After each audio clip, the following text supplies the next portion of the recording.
Novel رنگ حیات کے 55۔ گاڑی پورچ میں جوں ہی آ کر رکی تو اس کے کانوں میں پڑنے والی آواز اس کے لبوں پر مسکراہٹ لے آئی۔ نظر سامنے دیوار پر لگے فریم کی جانب اٹھی۔ وہ دونوں واقعی ایک دوسرے کے لیے بنے تھے اور اب تو ان کا رشتہ مزید مضبوط ہونے جا رہا تھا۔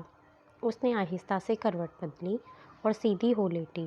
دل شدت سے اس کا منتظر تھا، مگر کچھ دیر پہلے ہونے والی گفتگو پر وہ ناراض ہوتی منہ بنا کر لیٹی رہی۔ اس نے گھر میں قدم رکھا تو سامنے ہی سب لاؤنج میں بیٹھے اسے نظر آئے۔ سب سے پہلے رئیسہ بیگم اس کی جانب لپکیں۔ اس نے سلام کیا، جس کا جواب دیتے وہ نم آنکھوں سے دیکھتی اس کے سینے سے جا لگی۔ ان کی ممتا ایک سال کی طرف تھی جو کسی طرح کم ہونے کا نام نہیں لے رہی تھی۔ وہ ان کا سر سہلا رہا تھا۔ انہیں مسلسل آنسو بہاتے دیکھ وہ نرمی سے بولا، ماما اب تو یہاں آ گیا ہوں، پھر کیوں رو رہی ہیں؟ 1 سال بعد جو واپسی ہوئی ہے اس لیے۔ ان کی بجائے بلاج کی طرف سے جواب آیا تھا، جو اس کا سامان اندر لا رہا تھا۔ اس نے شاپنگ بیگ صوفے پر رکھتے ہوئے کہا، نوئی ناپی بھی 6 مہینے بعد چکر لگا لیتی ہیں۔ اس نے لطیف سا طنز کیا۔ اس کی ناراضگی کا اظہار بھی الگ ہوتا تھا۔ اس کے طعنہ دینے پر سب کے لبوں پر مسکراہٹ در آئی۔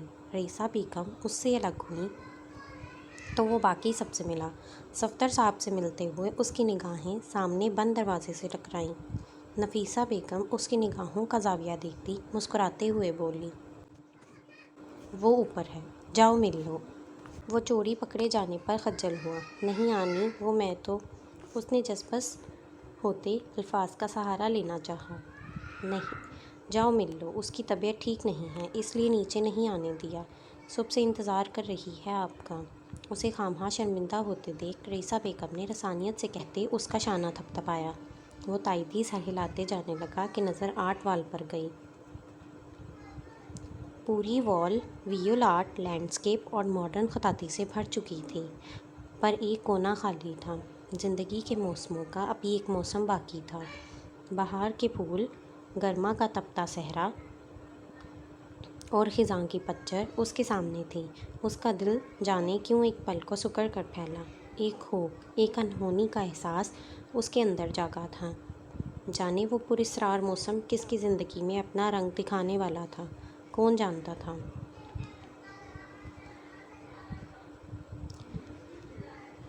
وہ سرد آہ خارج کرتے مڑا اور متوازن سی چال چلتے اوپر چلا گیا۔ کمرے کا دروازہ کھلتے ہی نظر سامنے لیٹی وجود پر پڑی۔ اس نے ذرا سی گردن موڑ کر پیچھے دیکھا۔ ابتہاج کی آنکھیں اسے دیکھ کر خفیف سا مسکرائی تھیں۔ اس نے دروازہ آہستگی سے بند کیا اور ہلکی سی مسکراہٹ کے ساتھ کہتے وہ قریب آیا، السلام علیکم۔ بیڈ کے کنارے پر اس سے کچھ فاصلے پر آ بیٹھا۔ وہ پہلے تو اس کی جانب دیکھتی رہی، پھر کچھ دیر پہلے ہونے والی گفتگو یاد کرتے رخ موڑ گئی۔ ناراضگی کا اظہار کیا گیا۔ کیسی ہو؟ اس کے بھاری ہوتے وجود کو دیکھتے اس نے حال پوچھا تھا، پر جواب ندارد۔ اس نے آبرو چڑھاتے پیشانی مسلی۔ اب پھر اسے منانا تھا۔ ماما بتا رہی تھیں کہ آپ کی طبیعت ٹھیک نہیں تھی، کیا ہوا؟ اس کا خیریت دریافت کرتے ابتہاج نے اس کی پیشانی پر ہاتھ رکھ کر چیک کرنا چاہا۔ اس کا لمس محسوس کرتے ہی اس نے ابتہاج کا ہاتھ جھٹک کر دور کیا۔ مجھ سے بات مت کریں۔ اس کی حرکت پر اس نے لب بھینچے، مگر اس کی کنڈیشن کا خیال کرتے خود کو ٹھنڈا رکھتے وہ پھر مخاطب ہوا، ہم اتنے عرصے بعد مل رہے ہیں، پھر بھی ناراض ہو؟ بدتمیزی کے باوجود اسے خفا ہوتے دیکھ وہ نرمی سے استفسار کر رہا تھا۔ اس کے معاملے میں وہ انتہائی نرم مزاج ثابت ہوا تھا، اس لیے وہ اس کی نرمی کا فائدہ اٹھاتے اکثر اپنے ناز اٹھواتی تھی۔ اس کی جانب سے مکمل خاموشی اور بے رخی پر وہ اس کی جانب ذرا سا جھکا۔ شرمین، اس نے بہت پیار سے پکارا تھا، میری طرف دیکھو، پر وہ ہنوز رخ موڑے لیٹی رہی۔ ابتہاج کئی پل اس کی پشت دیکھتا رہا، پر کوئی پیش رفت نہ پاتے سیدھا ہوا اور اس پر کمفرٹر درست کرتے فریش ہونے کی غرض سے واش روم کی جانب بھر گیا۔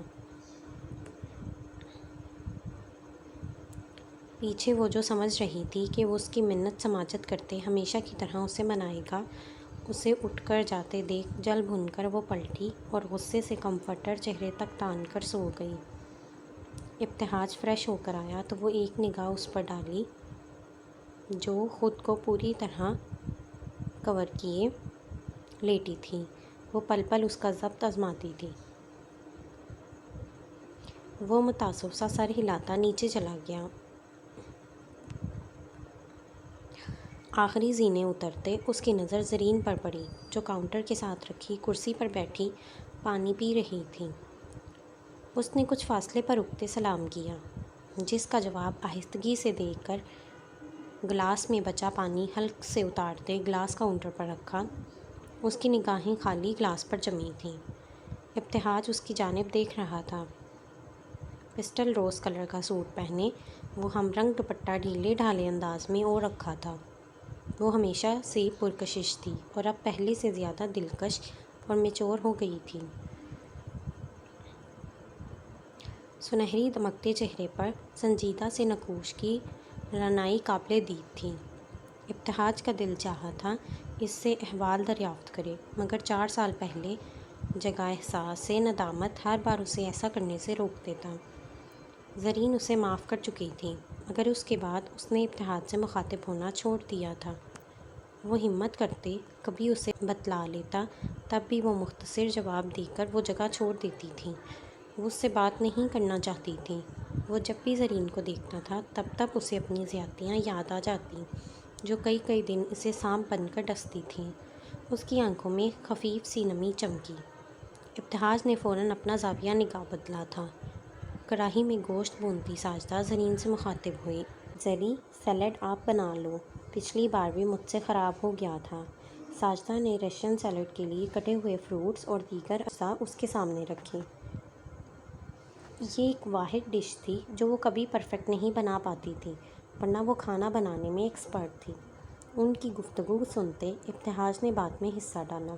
سیلڈ اچھا بنا تھا بجیا، بس میٹھا کچھ زیادہ ہو گیا تھا۔ رشین سیلڈ ابتہاج کی فیوریٹ ڈش تھی، اس لیے خاص طور پر اس کے لیے بنائی جاتی تھی۔ وہ مسکرا کر کہتا حیدر صاحب والوں کے پاس چلا گیا۔ نم آنکھیں اور لبوں پر خفیف مسکراہٹ۔ وقت نے ابتہاج کو کتنا بدل دیا تھا۔ ردا کریسنٹ انڈسٹریٹ کی عالی شان عمارت میں کھڑی تھی۔ سفید و سرمئی رنگ کے ٹائل سے بنے کوریڈور سے گزرتے وہ نزاکت سے چلتی ریسیپشن تک آئی اور اپنے ہم عمر ریسیپشنسٹ سے مخاطب ہوئی۔ مسٹر احمد خان سے ملنا ہے مجھے۔ آنکھوں پر سے بلیک گلاسز اتارتے مغرور لہجے میں کہتی وہ ادھر ادھر نظر دوڑانے لگی۔ میم آپ کا نام؟ نوجوان نے فون کا ریسیور اٹھاتے پوچھا۔ ردا ربانی۔ اس کے بدانے پر ریسیپشنسٹ نے نمبر ڈائل کیا۔ دوسری بیل پر فون اٹھا لیا گیا۔ سر، مس ردا ربانی آپ سے ملنا چاہتی ہیں۔ احمد اس کا نام سنتے یکدم سیدھا ہوا۔ اتنے لمبے عرصے بعد وہ اچانک کہاں سے آ گئی تھی اور اب اس سے کیوں ملنا چاہتی تھی؟ متحیر نقوش پر پرسوچ انداز میں بدلے۔ پہلے تو اس کا دل چاہا اس سے ملنے سے انکار کر دے، مگر اس نفسیاتی لڑکی سے بعید نہ تھی کہ وہ اس کے آفس میں تماشا کھڑا کر دیتی۔ اس نے کرسی سے ٹیک لگاتے کہا، بھیج دو اسے۔ اس نے اوکے سر کہتے ریسیور ہٹاتے کہا، میم 2nd فلور پر رائٹ سائڈ پر 3rd آفس سر احمد کا ہے، آپ مل سکتی ہیں۔ وہ اس کے جواباً کہنے پر فاتحانہ انداز میں مسکرائی اور ایک نگاہ غلط اس پر ڈالتی مغرور سی چال چلتی وہاں سے چلی گئی۔ اس کی ہائی ہیل کی ٹک ٹک خاموش کوریڈور میں آواز پیدا کر رہی تھی۔ وہ لفٹ کے ذریعے اوپر پہنچ کر اس کے آفس کے سامنے کھڑی تھی۔ بنا دروازہ نوک کیے وہ دھڑلے سے اندر داخل ہوئی۔ کرسی پر ٹیک لگا کر بیٹھا احمد ہاتھوں کی انگلیوں کو باہم ملائے اسے ہی دیکھ رہا تھا۔ وہ آگے آتی کرسی کھینچ کر بیٹھی۔ ہیلو جینٹل مین، اسے گریٹ کرتی وہ اس کے سامنے ٹانگ پر ٹانگ رکھتے بیٹھی۔ کیوں آئی ہو یہاں؟ بنا مروت و لحاظ کے اس کے سوال پر ردا نے منہ بنایا۔ ہم 4 سال بعد مل رہے ہیں، حال احوال بھی پوچھ سکتے تھے، کچھ تو لحاظ کر۔ یہاں آنے کا مقصد بتاؤ۔ اس کے دوبارہ ناگواری سے کہنے پر ردا نے پل بھر کو لب بھینجے، پر وہ زبردستی مسکرائی۔ تمہاری ناراضگی دور کرنے آئی ہوں۔ احمد نے اس کی بات پر ہلکا سا قہقہا لگایا۔ کیا ابتہاج کو اب تک قابو نہیں کر پائی جو دوبارہ میری یاد آ گئی ہے؟ اس کا طنزیہ لہجہ ردا کو اندر تک سلگا گیا، لبوں پر سجی مسکراہٹ غائب ہوئی تھی۔ تو تم کون سا شرمین کو حاصل کر چکے ہو جو مجھے طعنہ دے رہے ہو؟ وہ دو بدو جواب دیتے کچھ دھیمی پڑی۔ دیکھو، میرے پاس ایک زبردست پلان ہے، اگر میرا ساتھ دو تو شرمین تمہاری ہو سکتی ہے۔ وہ کچھ آگے کو جھکتے جواب طلب نگاہوں سے اسے دیکھنے لگی۔ احمد کے لبوں کے کنارے طنزیہ پھیلے، وہ اس کی بات سے محظوظ ہوا تھا۔ شرمین کو حاصل کرنے کے لیے مجھے تمہاری ضرورت نہیں، مجھے جو چاہیے ہوگا وہ میں خود حاصل کر لوں گا، مگر تم اکیلے کچھ بھی نہیں کر سکتی۔ ردا ربانی کو ہمیشہ سہاروں کی ضرورت پڑتی ہے۔ اپنی حقیقت عیاں ہونے پر اس کے اندر اشتعال اٹھا تھا۔ اس نے ثانیے بھر کو آنکھیں بند کر کے اشتعال دبانا چاہا اور مسالتی انداز میں مخاطب ہوئی۔ ہمیشہ ایک سے بھلے دو ہوتے ہیں، اس لیے میری بات پر غور کرو، کیونکہ اکیلے رہ کر ان 4 سالوں میں تم بھی کچھ نہیں کر سکے اور میں بھی۔ اگر کچھ کر سکتے تو اب تک شرمین تمہاری بیوی ہوتی۔ وہ بھی کہہ کر آرام دہ انداز میں بیٹھی ہی تھی کہ احمد کے الفاظ اسے سلگانے کے لیے کافی تھے۔ مجھے تمہارے مشورے کی قطعی ضرورت نہیں، میں اپنے دوست اور دشمن کو کبھی نہیں بھولتا۔ وہ آنکھوں میں چنگاری بھرے اور لبوں پر زہریلی مسکراہٹ سجا کر کہتے آگے کو جھکا اور اس کی آنکھوں میں دیکھتے طنزیہ لہجے میں آہستہ سے بولا، خاص طور پر آستین کے سام کو۔ اس کی بات پر دھواں دھواں ہوئی تھی، چہرے پر غصے کی سرخی ابھری۔ اس نے ضبط سے مٹھیاں بھینجی۔ تم جا سکتی ہو، وہ پرسکون سے کہہ کر دوبارہ ٹیک لگاتا انگلیوں پہ پین گھمانے لگا۔ اپنی بے عزتی پر وہ شعلہ بار نگاہوں سے اسے دیکھتی کرسی دھکیل کر اٹھ کھڑی ہوئی اور زہر خون لہجے میں بولی، you will always be all alone, you loser. وہ اس کی ٹیبل پر ہاتھ مار اپنا قیمتی بیگ اٹھاتے تن فن کرتی وہاں سے نکلی۔ سیم ٹو یو بچ۔ اپنے پیچھے سے آتی آواز پر اس نے جاتے جاتے دروازے کے ساتھ رکھے مصنوعی گملے کو لات ماری تھی۔ گملہ اس کی زوردار ٹھوکر لگنے سے دور جا گرا۔ اس کی بدتمیزی دیکھتے احمد غصے سے پھنکارا، تمہارے باپ کا آفس نہیں ہے یہ، تمیز سے جاؤ، جاہل لڑکی۔ اس کا چہرہ سرخ ہوا تھا، پر وہ جس سے مخاطب تھا وہ تو جا چکی تھی، پاگل عورت۔ اسے مزید القابات سے نوازتے پین ٹیبل پر پٹکا۔ ردا یہاں آ کر 4 سال پہلے لگے زخموں پر نمک چھڑک گئی تھی۔ اس نے بگڑتے موڈ کے ساتھ فائل بند کی۔ جتنا اس کا دماغ گرم ہو چکا تھا، اب ایسی حالت میں کام پر فوکس کر پانا ناممکن تھا۔ اس نے میز کا دراز کھول کر سگریٹ کا پیکٹ اور لائٹر نکالا۔ ایک سگریٹ لبوں میں دباتے اس نے لائٹر کا شعلہ بھڑکایا اور سگریٹ سلگا کر لمبے کش بھرنے لگا۔ کبھی کبھار سگریٹ پھونکنے والا وہ لڑکا اب چین اسموکر بن چکا تھا۔ 4 سال پہلے کراچی کے مشہور اور پرتعیش ریسٹورانٹ میں بیٹھی وہ کافی سے بھرے مگ کے کناروں پر اٹھے جاگ کی جانب دیکھتی مقابل بیٹھے شخص سے گویا ہوئی، مجھے ابتہاج کی وائف کو دیکھنا ہے، پلیز مجھے پکچر دکھا دو۔ کتنے دن سے تمہیں کہہ رہی ہوں۔ سامنے بیٹھے احمد نے اورنج سلش کا بڑا سا سپ لیا، پھر اپنا موبائل اٹھاتے ان دونوں کے نکاح کے پکچر ڈھونڈنے لگا۔ وہ کئی دنوں سے اس کا دماغ کھا رہی تھی۔ اس نے تنگ آ کر پکچر نکالی اور موبائل اس کے سامنے کیا۔ سرخ و سفید جوڑے میں سجی وہ پری پیکر ابتہاج کی جانب دیکھتے مسکرا رہی تھیں۔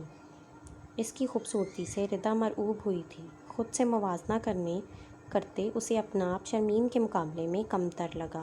وہ شہزادوں جیسا تھا تو اس کے حصے میں بھی شہزادی آئی تھی۔ اس نے ابتہاج کی تصویر کو زوم کرتے بڑا کیا۔ اس کے لبوں پر شگفتہ سی مسکراہٹ اس کے تن بدن میں آگ لگا گئی تھی۔ اس کے تیزی سے بدلتے تاثرات احمد نے بغور دیکھے اور مکروہ مسکراہٹ سے اس کے لبوں کے کنارے پھیلے۔ ردا کے آگے پیچھے سکرول کرتے ان کی کئی تصویریں دیکھیں جو اسے جلانے کے لیے کافی تھیں۔ رگوں میں خون کا بہاؤ تیز ہوا۔ گہرا سانس بھرتے اس نے خود کا اشتعال دباتے موبائل ٹیبل پر رکھا۔ پھر کیسی لگی اس کی وائف؟ اس نے جلدی پہ تیل ڈالا تھا۔ ٹھیک ہے، پر ابتہاج کے ساتھ مسفٹ لگ رہی ہے، تنفر سے کہتے اس نے کافی کا گھونٹ بھرا۔ اس کے الفاظ میں بھی جیلسی نمایاں تھی۔ بہت حسین ہے یہ۔ ردا کے تاثرات سے لطف اٹھانے کی غرض سے وہ پھر بولا تھا۔ ردا کا جواب دو بدو آیا تھا۔ اب اتنی بھی کوئی خوبصورت نہیں، سب میک اپ کا کمال ہے۔ اچھا چھوڑو اسے۔ احمر نے بات کا موضوع بدلا۔ وہ مزید شرمین کے بارے میں کچھ کہتی تو احمر سے برداشت نہیں ہونا تھا۔ وہ ادھر ادھر کی باتیں کر رہا تھا کہ پاس سے گزرتے یونی فیلو پر نظر پڑی۔ احمر اٹھ کر ان سے مل رہا تھا۔ اسی لمحے اس کے موبائل پر میسج آنے سے اسکرین روشن ہوئی۔ اپنے پاس پڑے موبائل کی جلتی اسکرین پر ردا کی نظر پڑی۔ لاک اسکرین پر لگی تصویر دیکھ کر وہ ٹھٹکی۔ یہ تو وہی لڑکی تھی جو بھی دلہن بنے ابتہاج کے ساتھ کھڑی تھی۔ ردا کی آنکھوں کا حجم بڑھا۔ وہ احمر اور شرمین کی سیلفی تھی جو کہ بہت قریب کھڑے ہو کر لی گئی تھی۔ ایک اور پاپ اپ پر احمر کا دھیان گیا تو اس نے جھٹ سے اس کے سامنے سے موبائل اٹھایا۔ اس کے چہرے کا رنگ بدلا تھا جو کہ ردا بھی دیکھ چکی تھی۔ احمر نے اسکرین پر وہ تصویر دیکھ کر وہ مشکوک ہوئی۔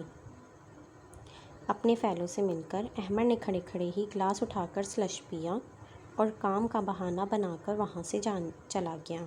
ردا کا شاطر دماغ اس کی پچھلی چند منٹ کی حرکات پر تانے بانے بننے لگا۔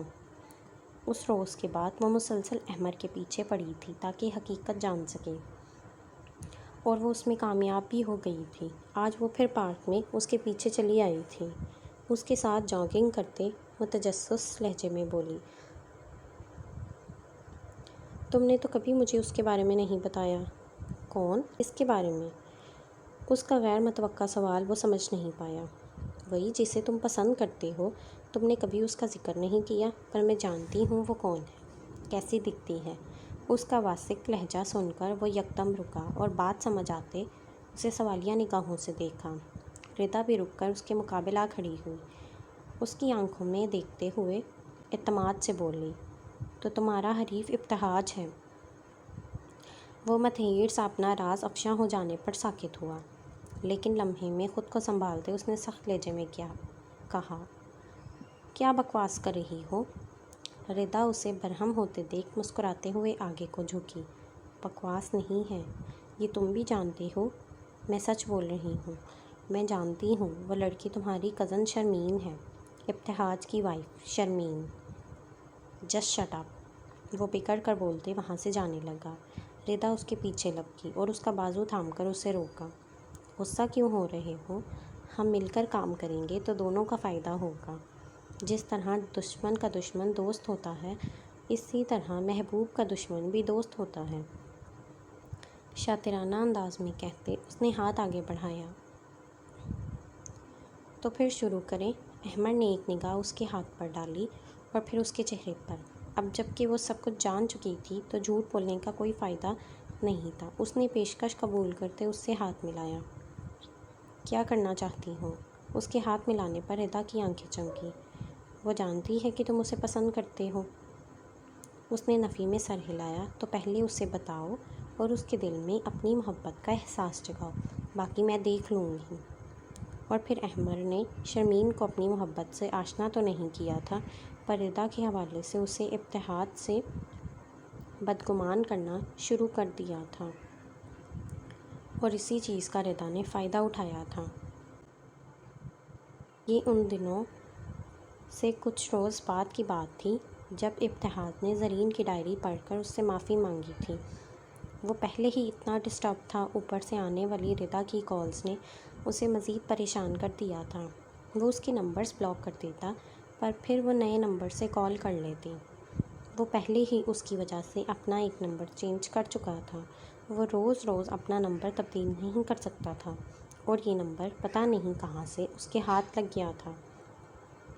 بار بار موبائل رنگ ہونے پر اس نے کال ریسیو کی۔ کیا مسئلہ ہے اب آپ کو؟ کیوں بار بار تنگ کر رہی ہیں؟ میں میرڈ ہوں، اب تو میرا پیچھا چھوڑ دیں۔ وہ اس کی بات پر طنزیہ بولی تھی۔ میرڈ؟ اس نے بے ہنگم سا کہکا لگایا۔ پہلے اپنی بیوی سے تو پوچھو وہ کتنا خوش ہے تمہارے ساتھ۔ اس نے زہر میں ڈوبا تیر کمان سے چھوڑا جو عین نشانے پر جا لگا۔ کیا مطلب ہے آپ کی اس بات کا؟ اس کے ماتھے کی رگیں ابھریں۔ احمر کزن ہے تمہارا، اپنی وائف سے پوچھنا اس کا کیا تعلق ہے احمر کے جسٹ شٹ یور ماؤتھ اپ۔ میری بیوی کے بارے میں ایک لفظ مزید منہ سے مت نکالنا مسٹر پانی۔ وہ شیر کی طرح بپھرا تھا۔ احمر تمہاری بیوی کو پسند کرتا ہے اور وہ احمر کو۔ یقیناً میری بات سن کر تمہیں یقین نہیں آئے گا، اس لیے کبھی اپنی وائف، بیلوڈ وائف کا موبائل کھول کر چیٹس پڑھ لینا، اس کی اصلیت جان جاؤ گے۔ اس نے کہہ کر بنا اس کی کچھ سنے کال کاٹ دی۔ وہ چنگاری بھڑکا چکی تھی، بس اب آگ لگنے کا انتظار تھا۔ وہ آنکھوں میں نفرت بھرے فاتحانہ مسکراتی صوفے تک آئی اور ٹانگ پٹانگ رکھے ریلیکسی ٹاک شو دیکھنے لگی۔ دوسری طرف ابتہاج نے فوراً شرمین کو میسج کر کے اپنے کمرے میں بلایا تھا۔ کچھ دیر بعد وہ نزاکت سے جلدی اس کے سامنے آئی۔ وہ اس سے دو ٹوک بات کرنے کا ارادہ رکھتا تھا۔ ابتہاج کافی دیر تک اس کے چہرے کی جانب دیکھتا رہا۔ وہ اس کی ٹکٹکی باندھ کر دیکھنے پر شرما سی گئی۔ آپ نے مجھے بلایا تھا؟ اس کے سوال پہ اس نے نگاہوں کا زاویہ بدلا، پھر کچھ سوچ کر اس کے قریب آیا۔ مجھے آپ کا موبائل چاہیے، کچھ سیٹنگز کرنی ہیں۔ کیا آپ مجھے تھوڑی دیر کے لیے اپنا موبائل دے سکتی ہیں؟ ابتہاج بولتے ہوئے مسلسل اس کے چہرے کی جانب کھوجتی نگاہوں سے دیکھ رہا تھا تاکہ اس کے تاثرات دیکھ سکے۔ شرمین نے جی کہتے موبائل بغیر کسی سوال جواب کے اس کے سامنے کر دیا جو ابتہاج اس کے ہاتھ سے لے چکا تھا۔ وہ شرم سے سرخ ہوتی اس کے سامنے کھڑی تھی۔ اگر اس کے دل میں چور ہوتا تو وہ ضرور گھبراتی، مگر اس کے فوراً موبائل دینے پر ابتہاج کے دل کو تسلی ہوئی۔ وہ ٹپیکل مرد نہیں تھا جو اپنی بیویوں پر چھوٹی چھوٹی باتوں پر شک کرتا، نہ ہی وہ بننا چاہتا تھا، مگر ردا کا احمر کا نام لینا اور اس کا نام شرمین کے ساتھ جوڑنا اس کے دل میں سوالات اور خدشات کو جنم دے رہا تھا جس کی وہ تسلی کرنا چاہتا تھا۔ وہ نرم نگاہوں سے اسے دیکھتے مخاطب ہوا۔ آپ جا سکتی ہیں، میں کچھ دیر بعد آپ کو موبائل دے جاؤں گا۔ شرمین اس بات میں سر ہلاتی وہاں سے جا چکی تھی۔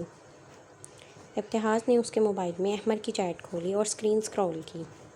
احمر کے ہزاروں پیغامات چیٹ میں موجود تھے، یعنی پچھلے کئی ماہ کی کنورسیشن تھی جو کہ ڈیلیٹ نہیں کی گئی تھی۔ وہ ایک ایک کر کے تمام پیغامات پڑھنے لگا۔ پیغامات پڑھنے کے دوران اس کے چہرے پر ایک رنگ آ رہا تھا اور ایک جا رہا تھا۔ یکلخت اس کے چہرے کا رنگ متغیر ہوا، ماتھے کی رگیں ابھر کر اس کے اندر کے ابال کا پتہ دے رہی تھیں۔ اس نے ضبط سے مٹھیاں بھینچیں۔ احمر میں تمہیں نہیں چھوڑوں گا جاری ہے۔ قسط پڑھ کر اپنی قیمتی آراء سے آگاہ کیجیے۔ شکریہ۔